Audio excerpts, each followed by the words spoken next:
Hi class, welcome to exercise 1F, a graphing of straight lines.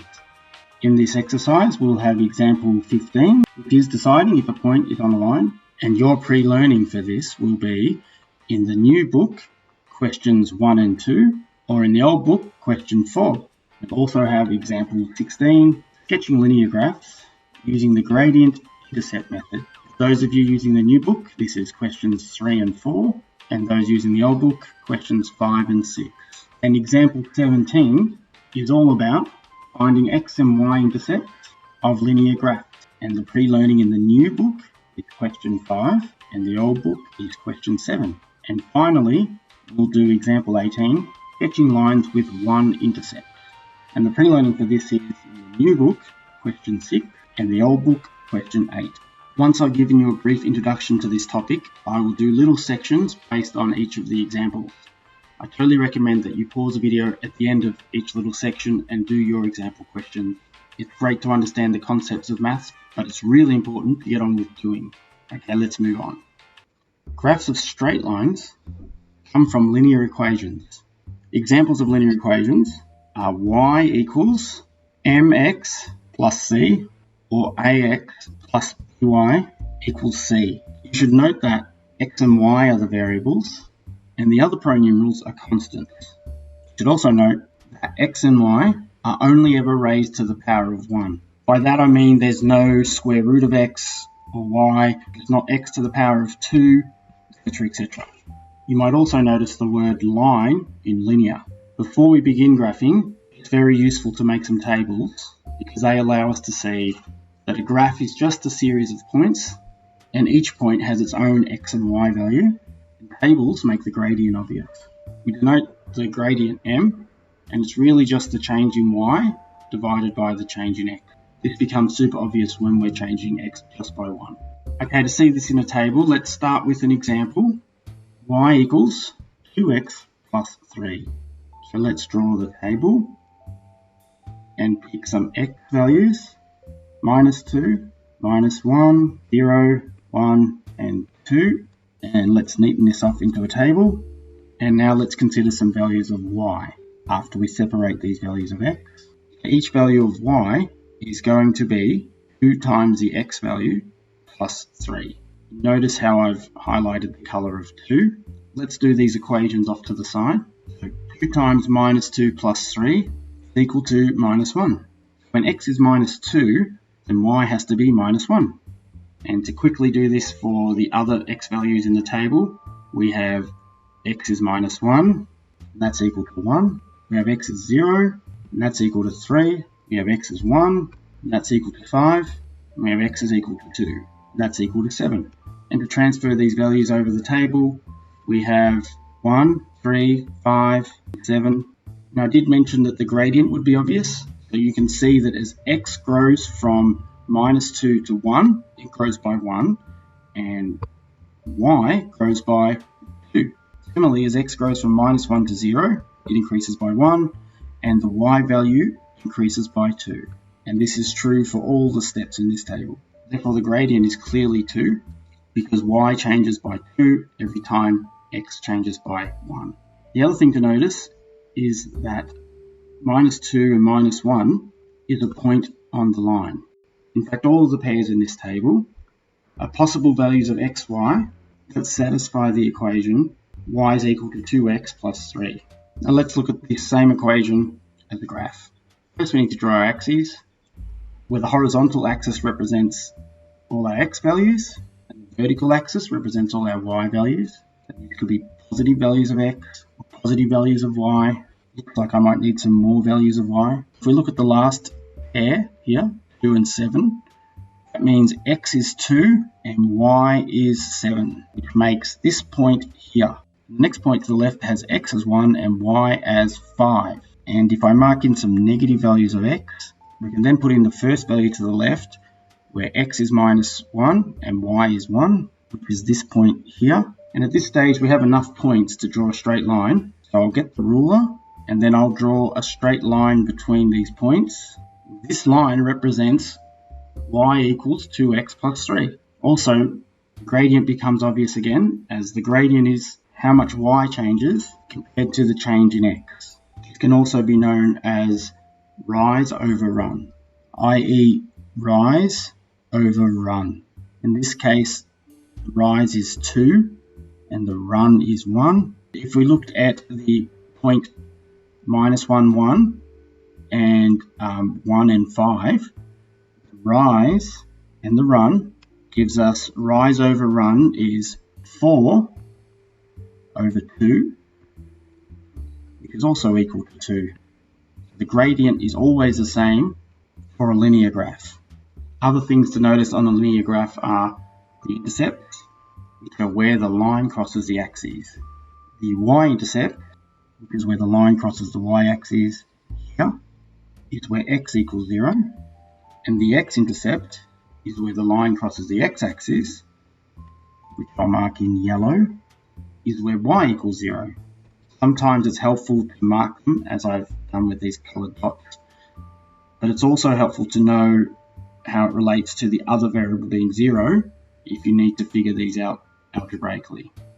Also, before we move on to the example, I've got some facts that you'll see as you do your work that might be worth taking as notes now. When we have a linear equation, y equals mx plus c, we have the gradient and the y-intercept given to us in the equation. The gradient is m, and the y-intercept is 0, z. Note that's in coordinate form, which is usually the correct way of writing that down.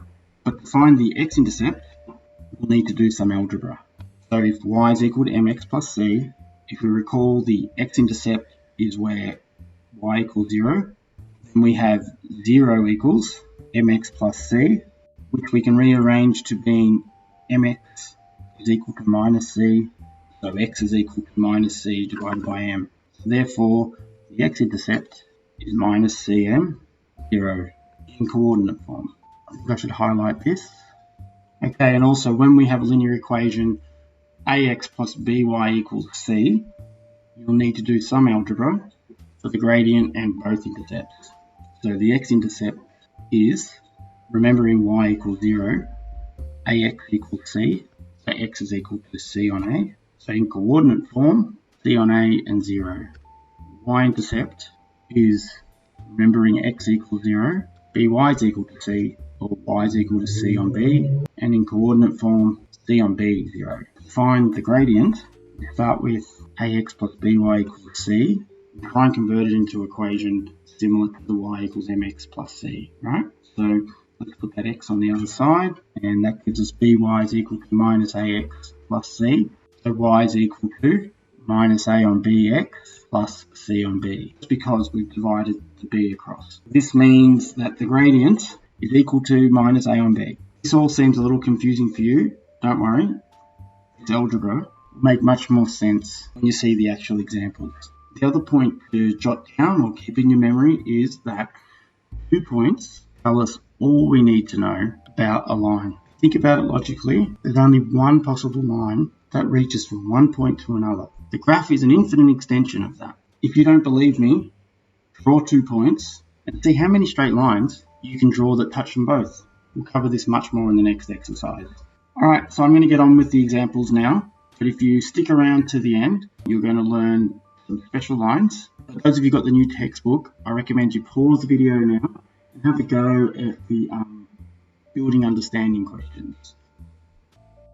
Okay, let's learn to decide if a point is on the line.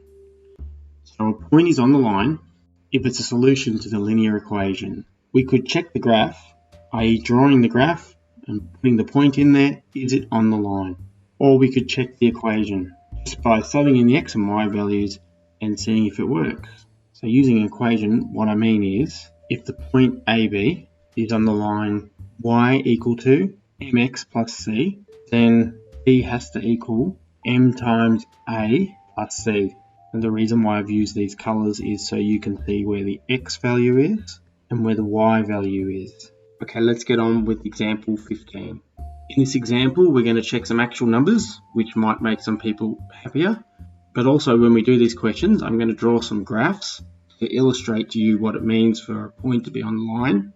However, when we're doing our mini tests and exams, the algebra is all you need to do. In fact, the algebra is all you should do. Okay, so the question is, does the point minus 2, 7 fit on the following equations? So for A, the equation is y equals minus 3x plus 1. And so this point is saying x is minus 2 and y is 7. So let's sub in x is minus 2. And we get minus 3 times minus 2 plus 1, which equals 6 plus 1, which equals 7. So yes, this point is on the line. Now let's check the graph using some OneNote magic. Now that I've selected the equation with the maths function, which you can see recognizes my handwriting, and I'm going to select an action and plot in 2D, but I'm going to need to zoom out so we can see our point, and then I'll insert it on the page and move it to a more convenient location.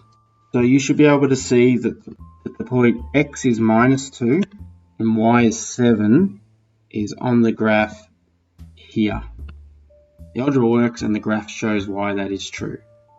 Okay, let's go on to part B, and the linear equation we have here is 2x plus 2y is equal to 1. If we work with the left hand side here, all I need to do is sub in both values. So I have x is minus 2, so that gives me 2 times minus 2, and y is 7, so 2 times 7, and that's equal to minus 4 plus 14, which is equal to 10, which is, hopefully by now you realize, not equal to 1. So when x is minus 2 and y is 7, this does not satisfy the equation, so the point minus 2, 7 will not be on the line. Once again, let's have a look at that in a graph. If I highlight our equation and use the magic of OneNote Maths, select an action, plot in 2D, we need the point minus 2 and 7, insert on page, and move this to a more convenient location. Might need to move this more up. So the point minus 2 and 7, located here, definitely not on the line. In fact, when x is minus 2, what must y be equal to? So we can test that out by subbing x equal to minus 2 into the equation. We get 2 times minus 2 plus 2y equals 1, and therefore minus 4 plus 2y equals 1, and 2y is equal to 5, so y must be 5 on 2. So this point here is 2, 5 on 2. And if y was equal to 7, we would end up with 2x plus 2 times 7 is equal to 1. So 2x plus 14 equals 1. So 2x is equal to minus 13. And x is equal to minus 13 on 2. So moving from y equals 7 to the line, we get this point here, which is minus 13 on 2 and 7. Okay, so you won't need to go to that length that I've done there. You only need to say if the point is on the line or not on the line. In part A, when you do your answer, if I can just move this graph out of the way, I should have written yes, the point minus 2 and 7 is on the line. The algebra there is sufficient. Okay, that's the end of example 15.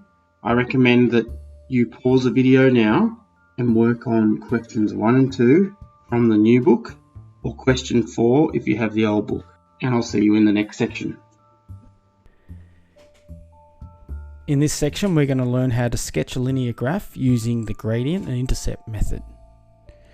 So if we were to start with this graph that has 2 points, we need to remember what the definition of the gradient is. Okay, so the gradient is equal to rise over run, and run is the change in x between 2 points. And you can see that on the graph here. And rise is a difference in y for the 2 points. And you can see that on the graph here. And we have already seen that the gradient is the same between any 2 points in a linear graph. This means if I find any point with an x value of a and a y value of b, then the point a plus run and b plus rise must also be on the graph. So it makes sense that we need to look for an easy point to find. And it turns out that the y-intercept is a very easy point to find. We only need to sub in x equals 0 into the equation. when we have a linear equation of the form y equals mx plus c, the y-intercept is equal to 0c, because this is an x value of 0, and if I put x equals to 0 in the equation, then the mx disappears and y is just equal to c. And the gradient is given to us in the equation as well, with the gradient just equal to m. For the linear equation ax plus by equals c, we'll need to do a little bit of algebra. Okay, so our y-intercept is where x equals 0. So that means by is equal to c when x is 0. So y is equal to c on b. And our y-intercept is equal to 0 c on b. And to find the gradient, you'll need to convert it into something like the other equation. So that means we need to solve for y. So by is equal to minus ax plus c. And y is equal to minus a on b times x plus c on b. So our gradient is minus a on b. So also note that if our gradient m is a whole number, then the run is 1. For example, m equal to 3 is the same as saying 3 on 1. So our rise is 3 and the run is equal to 1. And finally, you need to note, always write the run as a positive number. Then if our gradient is negative, move down in the y direction. So for example, m equal to minus 2 on 3. Our run is 3 and the rise is minus 2. So therefore our line would be between these 2 points and would have a negative slope. Okay, enough of just algebra. Let's put this into action with some numbers in example 16. Here we're asked to find the gradient and the y-intercept for these linear relations and then sketch the graph for them. Part A is y equals 2x minus 1. In this form, it's easy to see that the y-intercept is 0 minus 1. You can sub x equals 0 into that if you want to, but we've already shown why that has to be true. And in this form, the equation also gives us the gradient, so our gradient is equal to 2, or 2 on 1. Of course, we need to put it in this fraction form because it'll make drawing the graph a lot easier. So our second point, other than the y-intercept, I'll call P, and that's going to have an x value of 0 plus the run, and a y value of minus 1 plus the rise. And the 0, of course, is just the x value of the y-intercept, and the minus 1 is the y value of the y-intercept. And with a run of 1 and a rise of 2, and that's going to equal 1, 1. Let's draw the graph. Let's start off with our axes, which I'll turn to white. And this is the x direction here, and the y direction. And we need y values at least between minus 1 and positive 1. And we only need x values of 0 and 1. So 0 is of course the origin. So our y-intercept at x is 0 and y is minus 1 is here. And our second point, x is 1 and y is 1. And let's get the ruler out and draw the line. So this graph here is y equals 2x minus 1. And we have our point 1, 1 there, and the y-intercept. And if you want, we can mark in our run of 1 and our rise of 2. And if you want to double check, you know how to check if these points sit on the line. Okay, let's move on to part B, where the equation is 2x plus 3y equals 3. Of course, in this form, it works if we do the algebra. So let's solve for y. 3y will be equal to minus 2x plus 3. And therefore y is equal to minus 2 on 3 times x plus 1. So our y-intercept is equal to 0, 1. And our gradient is equal to minus 2 on 3. Before we figure out our point, let's draw the graph by putting in the axes, marking which is y and x, and putting some numbers on the axes. So our y-intercept is where x is 0 and y is 1, which I'll mark in orange. And before we figure out this point, let's just use our rise and run. So we've got a run of 3 and a rise of negative 2. So I'm going to need to mark in some other values of y.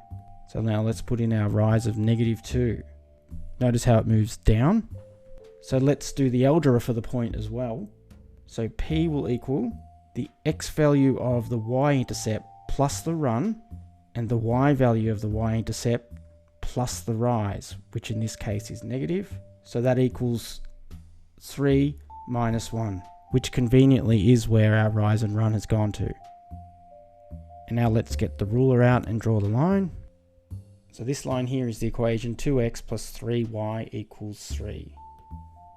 Two things to notice here is, one, that this is a negative slope. Also, m is between -1 and 1. So this line is not steep.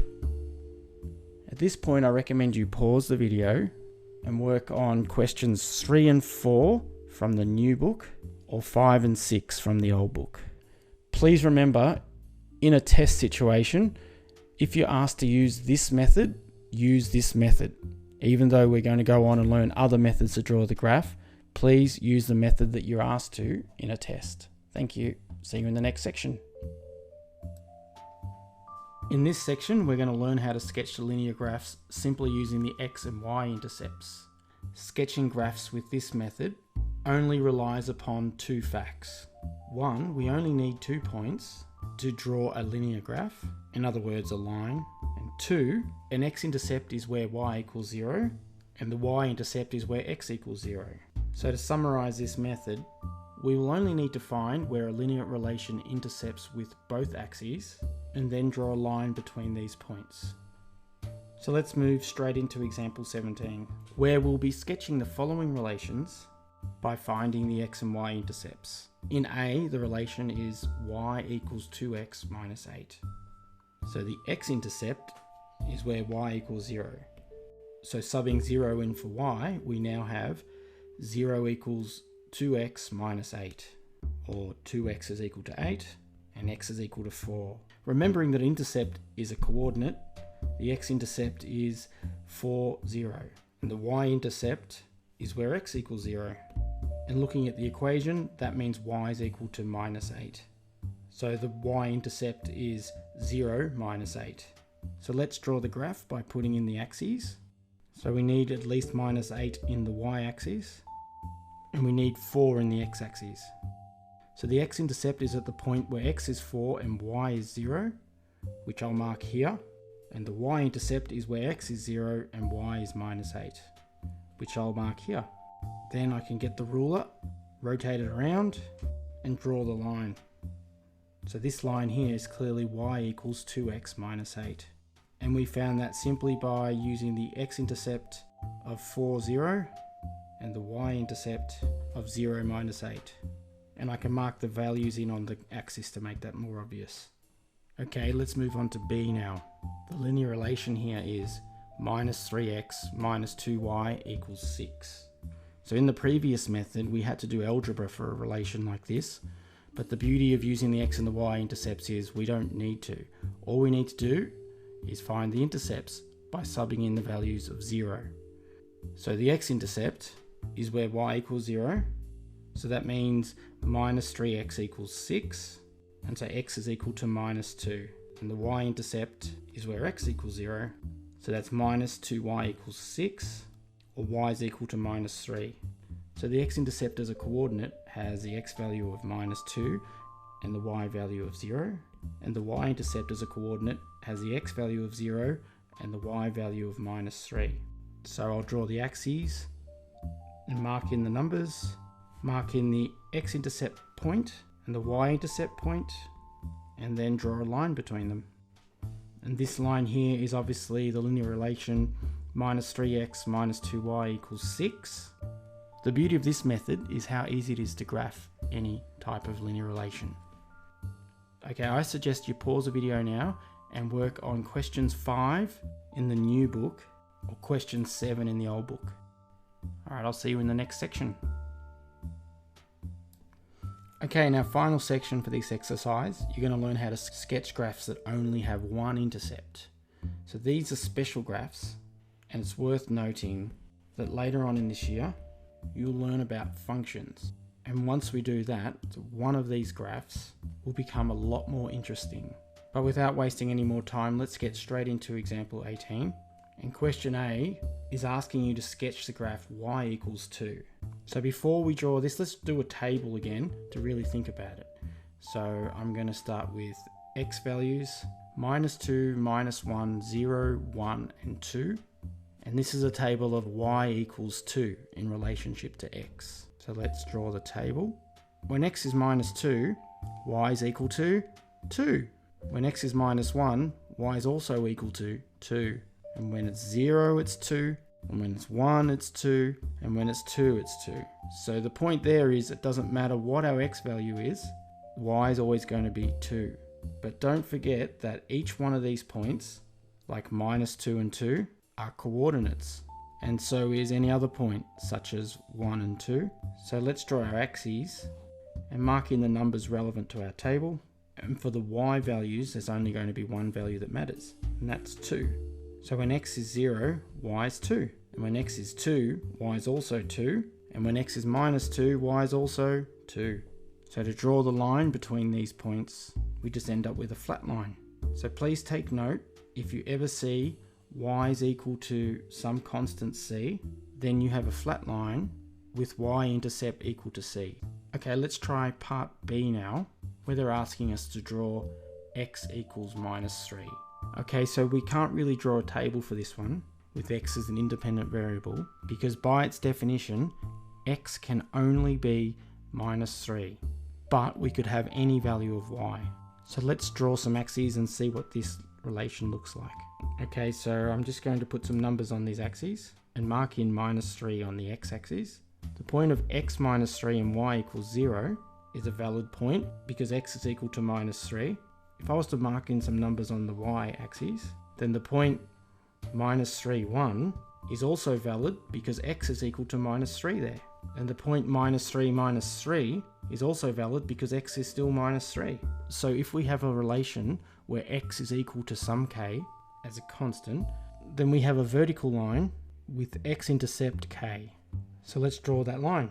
Okay, let's move on to question C now, which is asking us to draw y equals -half of x. This is just like the other linear relations we drew earlier that were of the form y equals mx plus c. The only difference is it passes through what we call the origin, where x is 0 and y is 0. So because there's only one intercept, you must use the y-intercept and gradient method. Okay, let's draw it. Let's get some axes and mark in x and y. And because c is 0, the y-intercept is 0, 0. So using the gradient method, our other point will be equal to 0 plus the run and 0 plus the rise. And because run is 2, our x value is 2, and rise is -1, so our y value is -1. So let's mark this point on the graph, and let's mark in the y-intercept, and we can draw the line between them, which is y equals -1/2 x. And here you can see the run is 2, and the rise is -1. If the rise is a change in y between points, and the run is the change in x between points, and gradient equals rise over run, what are the gradients for part A and part B in this question? I'll leave that as something for you to ponder, and we can discuss it in class. But I think it's interesting. So that's the end of this section and the end of this video. So to practice what we've done here in the last section, students will need to do questions 6 in the new book and questions 8 in the old book. Good luck with all that, happy mathsing, and I'll see you in the next exercise.